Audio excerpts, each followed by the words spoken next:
नमस्कार, मैं अनिल कुमार श्रीवास्तव और आप देख रहे हैं दैनिक जनजागरण न्यूज़। युवा चेतना पखवाड़ा के तहत हमारा जो कॉलम चल रहा है, युवा चेतना के नूतन स्वर, उसके तहत आज हमारे स्टूडियो में आए हैं आशु मिश्रा जी। आइए आपको ले चलते हैं आशु मिश्रा जी के पास और जानते हैं इनके प्रारंभिक जीवन के विषय में परिचय। बहुत बहुत धन्यवाद। दैनिक जनजागरण से आपने हमें बुलाया, मैं आपका आभार व्यक्त करता हूँ। मैं तो इस छात्र जीवन से ही जब मैं समझदार हुआ, अपनी स्टूडेंट लाइफ में था, तो उसी समय एक ऐसी अवस्था होती है पढ़ते पढ़ते समय की कि व्यक्ति के रास्ते जो होते हैं, विभिन्न रास्ते उसके सामने खड़े होते हैं स्टूडेंट लाइफ में। वो अपने जीवन को किस दिशा में ले जाएगा, और वह समय बड़ा महत्वपूर्ण भी होता है और बहुत ही उस समझने का समय होता है कि हम किस रास्ते पे जाएंगे, कैसे जाएंगे। और वो मैं तो सौभाग्य समझता हूँ अगर मेरे पीछे कोई है तो एक राष्ट्रवादी छात्र संगठन अखिल भारतीय विद्यार्थी परिषद के मैं संपर्क संवाद में आ गया और वरिष्ठ लोगों के साथ में बैठना हुआ, उठना हुआ। जब युवा अपनी दिशा सोच नहीं पाता है, हालांकि हमारी सनातन संस्कृति है, लोग घर परिवार से जुड़े हैं, सामाजिक बिखराव समाज के अंदर उतना नहीं था जितना अब हो रहा है, और आने वाली पीढ़ी सजग भी है, लेकिन उसके साथ साथ बहुत ऐसे आयाम हैं जो लोग भटक रहे हैं, अपनी दिशा और दशा तय नहीं कर पा रहे। और उस समय मैं हाई स्कूल की कक्षा में था, उसमें विद्यार्थी परिषद का नाम सुनता था, अखिल भारतीय विद्यार्थी परिषद। जब मैं उसके संपर्क में आया तो मैं अपने अपने शिक्षकों के ऊपर जो सम्मान है वो तो हो रहता ही था, और उसके साथ साथ संपर्क संवाद में जब लोगों से मिला तो मुझे अपने को जानने का अवसर सबसे पहले मिला कि मैं क्या हूँ। हम लोग अपने को नहीं समझ पा रहे, हम हैं क्या। हमारे अंदर वो चेतना, वह शक्ति छुपी हुई है जिसके नाते हम बहुत बड़ी ऊंचाइयों तक आयाम प्राप्त कर सकते हैं, बस उनको देखने का एक दृष्टिकोण होना चाहिए। और यह मुझे जब मिला, जब जैसे विद्यार्थी परिषद जैसे मैं संगठन में आया, जहाँ रचनात्मक और आंदोलनात्मक भी कार्यक्रम होते थे, तरह तरह की प्रतियोगिताएं कराते थे, राष्ट्रवादी छात्र की गतिविधियां उसकी कैसे होंगी, किस दिशा में काम करेगा, आंदोलनात्मक भी कार्यक्रम करेंगे तो उसका स्वरूप क्या होगा। आंदोलनात्मक मतलब कार्यक्रम करते हैं लोग तो उसका रूप बदल देते हैं, उस रूप को भी हमने कभी किस तरह से ये राष्ट्र मेरा, ये परिवार मेरा, इसके प्रति भी अगर हम आंदोलन करेंगे तो उसका स्वरूप क्या होगा, यह जानने को मिला।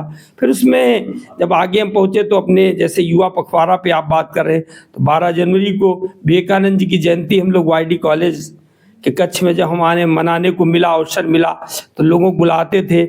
उसमें मैं एक हमारे आदरणीय राजेश दीक्षित जी हैं, जिनका वक्तव्य सुनने के बाद लगता था कि जीवन में सरलता, धैर्यता किस तरह से सीखनी चाहिए, और उनके विचारों को जीवन में उतारना और बोलना, दोनों में बड़ा अंतर है कथनी करनी में।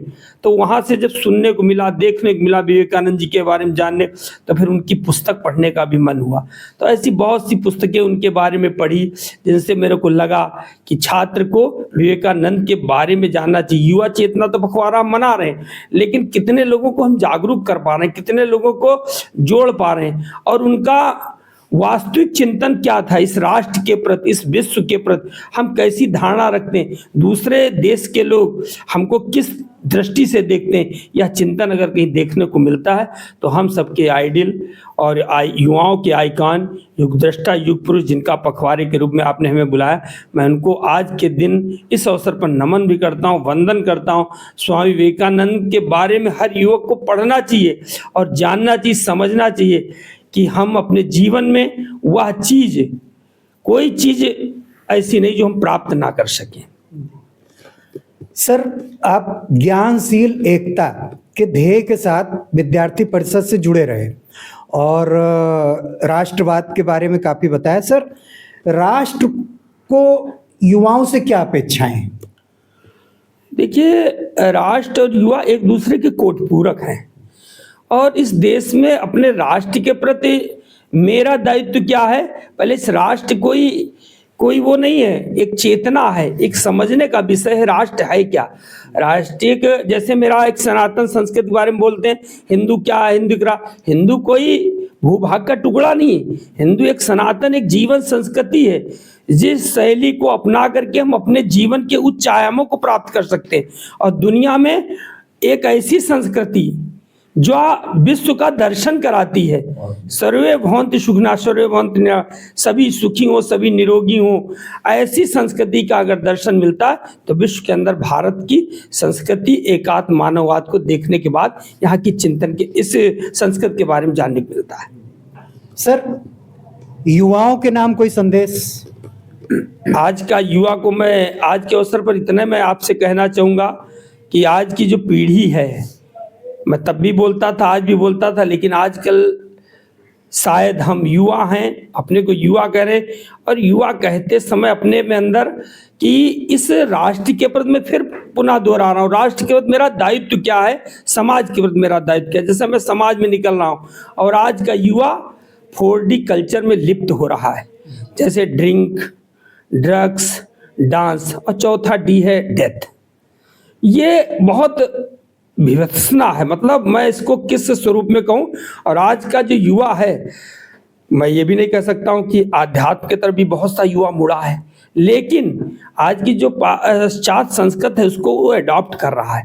और जैसे अभी 31 दिसंबर आया, 31 दिसंबर का यानी मतलब 1 जनवरी यानी मौज का दिन, और रात में दारू पीना है, गाड़ी चलाना है, तेज स्पीड से लोगों को दिग्भ्रमित कर, ये किस तरह का, इससे हमको बचाने के लिए इस तरह के जैसे आप पखवाड़ा चला रहे हैं, मैं आपको बहुत साधुवाद देता हूं, बहुत धन्यवाद कि आप इस तरह की युवा चेतना और अच्छे से युवाओं को हम जोड़ें, उनके बीच में जाएं, गोष्ठी करें, एक पखवाड़ा चले, छोटे छोटे एक कैंपेन। हम विद्यार्थी परिषद में थे तब छोटे छोटे BSc के स्टूडेंट रहे, तो हम लोग कमरे में जा करके बुला करके वहाँ के प्रिंसिपल से अध्यक्षता कराना और वहाँ पर किसी वक्ता को बुलाना जो विवेकानंद के चरित्र के बारे में बोल पाए, शिकागो में जा करके कैसे विश्व का दर्शन कराया, भारत की सनातन संस्कृति का कैसे परचम दुनिया में ऊंचाइयों पर पहुंचे, इस तरह का दर्शन कराना और अपने बारे में जानना, यह एक प्रमुख विषय है। और अपने को जानने के लिए पहले युवा को जागना होगा। विवेकानंद जी की पुस्तक जरूर पढ़े, अपने बारे में जाने और अपने आइडियल को मान के उनकी एक अपने जैसे कक्ष में हम सोते हैं जिसमें विश्राम करते हैं, उसमें विवेकानंद जी का चित्र लगाओ। हम अपने महापुरुषों के चित्र लगाते हैं, चंद्रशेखर के लगाते हैं, सरदार भगत सिंह के लगाते हैं, अपने इष्ट देवताओं की पूजा करते हैं। उसी प्रकार से युवाओं के अगर आइकॉन है विवेकानंद जी, तो उनकी चित्र लगाएं और उनका एक बार बड़ी ध्यान के साथ उनका चित्रण करना चाहिए, देखना चाहिए, और फिर उनकी पुस्तक को प्रस्तावना के साथ पढ़ना चाहिए। बहुत से लेखकों ने उन पर लिखा है, आज भी लगातार लोग चिंतन मनन कर रहे हैं। कौन सा दर्शन था जो विवेकानंद जी ने, एक नरेंद्र की यात्रा चालू हुई थी उस युग में 1893 वो जो शिकागो में भाषण हुआ 1892 में, 93 में जो शिकागो में भाषण हुआ, एक नरेंद्र की यात्रा थी। वो नरेंद्र की यात्रा आज नरेंद्र दामोदर दास मोदी की यात्रा तक तय करती है कि देश कैसा है। एक वो नरेंद्र थे, दूसरा एक नरेंद्र मोदी हमारे यहाँ, वो भी इस नाम से थे। तो उनको तो हमने देखा नहीं, लेकिन दूसरे नरेंद्र मोदी को देखा है, तो लगता है कि इस देश में दुनिया के अंदर नरेंद्र के नाम में कितना प्रभुत्व और कितना प्रभावशाली। बहुत बहुत धन्यवाद सर। तो आप देख रहे थे युवा चेतना के नूतन स्वर में सर ने बताया हमारी सनातन संस्कृति के विषय में। यूं ही हमें देखते रहने के लिए हमारे चैनल को लाइक सब्सक्राइब जरूर करें। धन्यवाद, नमस्कार।